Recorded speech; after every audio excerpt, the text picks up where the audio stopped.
नमस्कार स्टूडेंट, आपके अपने चलन प्रताप स्टडी पॉइंट में आप लोग का स्वागत है। तो स्टूडेंट, आज हम लोग पढ़ने वाले हैं सूरदास का जीवन परिचय और इसमें देखने वाले हैं कि क्या इम्पोर्टेंट है, क्या याद करना ज़रूरी है।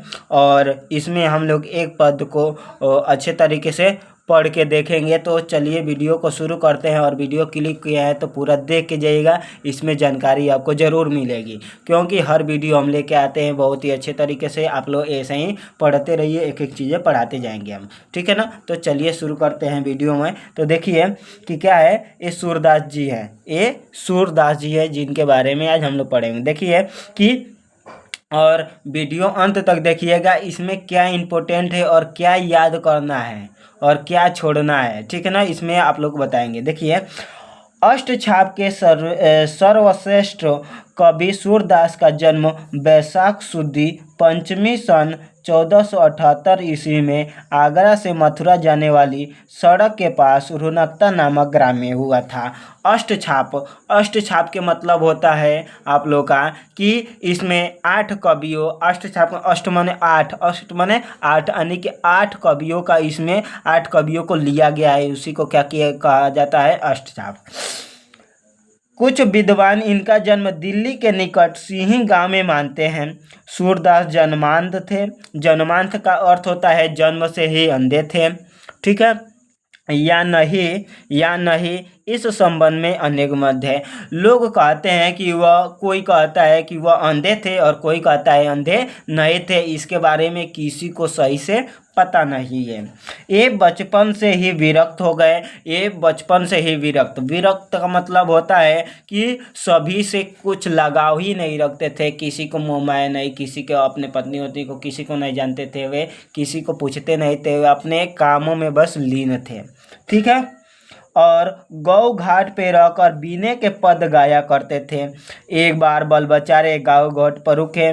सूरदास ने उन्हें स्वरचित का अर्थ होता है यानी कि स्वयं द्वारा रचित, स्वयं द्वारा लिखा गया पद, ठीक है, या गाना, रचित पद गाकर सुनाया।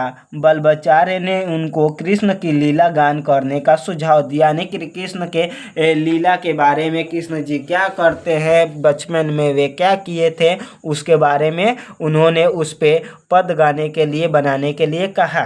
ये बलबचारे के शिष्य बन गए और जिस दिन से बलबचारे ने उन्हें कृष्ण के बारे में लिखने और गाने के लिए बारे में बताया, उसी दिन से वे अपने सूरदास जी बलबचारे को अपना गुरु मान लिए थे और कृष्ण की लीला का गान करने लगे। बलबचारे ने उनको गोवर्धन पर बने श्रीनाथ जी के मंदिर में कीर्तन करने के लिए रख दिया गया। देखिएगा, गांव में अधिकतर सबसे ज़्यादा होता है कीर्तन उर्तन होता है, वे गांव के लोग सभी लोग एक साथ जुट जाते हैं, ढोलक झाल लेकर लोग क्या करते हैं, गाते रहते हैं, ठीक है ना। उसी तरह इनको भी बोला गया कि आप कीर्तन करते रहिए, ठीक है। बलबचारे के पुत्र विठलनाथ ने, ठीक है। अभी यहाँ से क्वेश्चन पूछा जाता है तो सूरदास के गुरु का क्या नाम था, यानी कि बलबचारे, और बलबचारे के पुत्र का क्या नाम था, विठलनाथ ने। अष्टछाप के नाम से सूर सहित यानी कि सूरदास जी को भी लेकर 8 कृष्ण भक्ति कवियों का संगठन किया, यानी कि सूरदास को लेकर और अन्य 7 कवियाँ थे जिन्होंने सूरदास के बारे में कविताएं लिखना स्टार्ट कर दिया। इन्हीं को अष्टछाप कवियों के नाम से जाना गया। इनकी मृत्यु गोवर्धन के पास पारसौली ग्राम में सन 1583 ईस्वी के लगभग हुई। सूरदास के पदों का संकलन सूरसागर में है। यहाँ पे देख लीजिए, यहाँ से क्वेश्चन बनाता है कि सूरदास किसकी रचना है, यानी कि सूरसागर किसकी रचना है, यानी कि सूरदास का। ये जान लीजिए, 10 में तो पूछता ही है, ये इंटर में भी पूछता है, हर एग्जाम में भी पूछता है। आगे की तैयारी अगर आप लोग करना चाहते हैं, कोई भी तैयारी जिसमें हिंदी आता हो, उसमें इनकी रचनाएं पूछी जाती है कि सूरसागर किसकी रचना है, यानी कि सूरदास। इसको दिमाग में बना लीजिए। फिर से आगे है सुर सरावली। क्या है, सुर सरावली तथा साहित्य लहरी। इनकी ये 3 रचनाएं बहुत ही मोस्ट इंपॉर्टेंट है, अपने दिमाग में बना लीजिए, क्योंकि ये रचनाएं हर बार पूछा जाता है 10, 12, 11, और जब तक आप लोग पढ़ाई करते रहेंगे, कोई भी कॉम्पिटिटिव एग्जाम देंगे तो यहाँ से क्वेश्चन बनाता है, ठीक है ना। इनकी रचनाएं, यह प्रसिद्ध है लहरी। इनकी अन्य रचनाएं, यह प्रसिद्ध है कि सूरसागर में 1.25 पद है, पर अभी तक केवल 10,000 पद ही प्राप्त हुए हैं। सुरसराली कथा वस्तु भाव भाषा शैली और रचना की दृष्टि से निसंदेह सूरदास की प्रमाणिक रचना है। इसमें 1107 छंद हैं। साहित्य लहरी सूरसागर सूरदास के 118 दृष्टिकूट पदों का संग्रह है। इसमें 118 पद हैं। सूरदास की रचना के संबंध में इस प्रकार कहा जा सकता है, यानी कि अब देखिए इसमें क्या जरूरी है। इसमें आप लोग को देख लीजिए, क्या कीजिए कि अभी हम पढ़ा दिए ना, तो एक बार आप लोग इसको पूरा अच्छे तरीके से 2 बार पढ़ लीजिए, याद करने की दृष्टि से ऐसे याद कीजिए ना, पढ़िए कि कुछ याद हो जाए। और याद करने की क्या चीज़ है, यही याद करने की चीज़ है, यही आपको पेपर में लिख के इतना ही आना होता है। ये इसको बस आप लोग, ये जरूरी है तो इसको आप लोग याद कर लीजिए। और इनकी 3 रचनाएं हैं, ये 3 रचनाएं दे दी गई है, रचनाएं से क्वेश्चन बनाता है, तो यही आप लोग का मोस्ट इम्पोर्टेंट है, इतना ही याद कर लीजिए। इसको थोड़ा बार बार पढ़ लीजिए। एक बार पढ़ लेंगे ना, जब पेपर आएगा तब पढ़ लेंगे, फिर से कई बार टेस्ट होगा, कई बार पढ़ लेंगे, तो जब बोर्ड का पेपर होगा तो बहुत अच्छा से करके आएंगे। तो हमारा बात मान लीजिए, एक बार पहले इसको याद कर लीजिए। और ये तो बहुत ही छोटा सा है, उसी का शॉर्ट फॉर्म में करके दिया है। इसको तो आप लोग को आज याद करके ही सोना है, ठीक है ना। अगर आज याद करके सोते हैं तो बहुत अच्छी बात है। अगर कल भी अगर याद करना चाहते हैं तो कल भी याद कर लीजिएगा ज़रूर, ठीक है ना। आगे देखेंगे सूरदास के पद की एक रचना का हम लोग देखेंगे कि चरण कमल बंदो हरिराई, जाके कृपा पंगो गिरी लंघो, अंधे को सब कुछ दरसाई, बहिरो सुने गुंग पुनि बोले, रंक चले सिर छत्र धराई।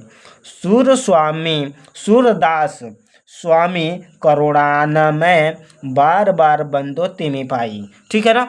चरण कमल बंधो हरिराई, हरि के मतलब होता है श्री कृष्ण, कि हे श्री कृष्ण, बंदो मने वंदना करता हूँ, कि हे श्री कृष्ण, हे भगवान, मैं आपके चरणों जैसे, यानी कि कमलों जैसे चरण की वंदना करता हूँ, ठीक है ना। यहाँ पे श्री कृष्ण के बारे में बताया गया है। फिर से, जाकी कृपा पंगो गिरी लंघो, अंधे को सब कुछ दर्शाई। हे श्री कृष्ण, हे भगवान, जाकी कृपा, कि आपकी कृपा से, कृपा पंगु मने पंगु, गिरी लंघो, पंगु मने लंगड़ा, गिरी मने पर्वत, लंघो मने लांघना, यानी कि आपकी कृपा से एक लंगड़ा व्यक्ति भी पर्वत को लांघ जाता है। अंधे को सब कुछ दर्शाई, अंधे मने अंधा व्यक्ति को सब कुछ दर्शाई मने दिखने लगता है। हे श्री कृष्ण, आपकी जब दुआ होती है तो एक अंधे व्यक्ति को भी सब कुछ दिखने लगता है, ठीक है। बहिरो सुनो गुंगी पुनो बोले, यानी कि बहिरा सुनने लगता है, गुंग पुनि बोले, यानी कि गूंगा व्यक्ति भी जो होता है वह पुनः बोलने लगता है।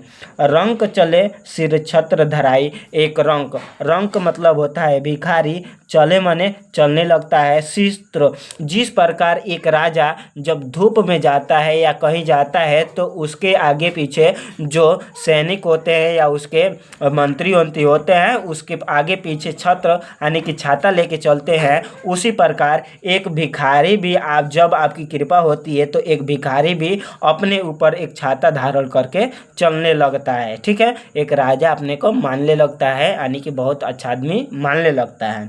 सूर स्वामी करुणा में, सूरदास जी कहते हैं ऐसी स्वामी के मैं करुणा करता हूँ, बार बार बंदो तिमि पाई, मैं बार बार उनकी वंदना करता हूँ। आप लोग को ये पद समझ में आ गया होगा, और जो पद है उसको अच्छे तरीके से पढ़ा दिया जाएगा। तब तक आप लोग इनका जीवन परिचय और इसके बारे में आप लोग पढ़ लीजिए, क्योंकि ये पेपर में बहुत ही मोस्ट इम्पोर्टेंट है, यहाँ से क्वेश्चन पूछा जाता है। तो आज के लिए बस इतना ही। जय हिंद दोस्तों।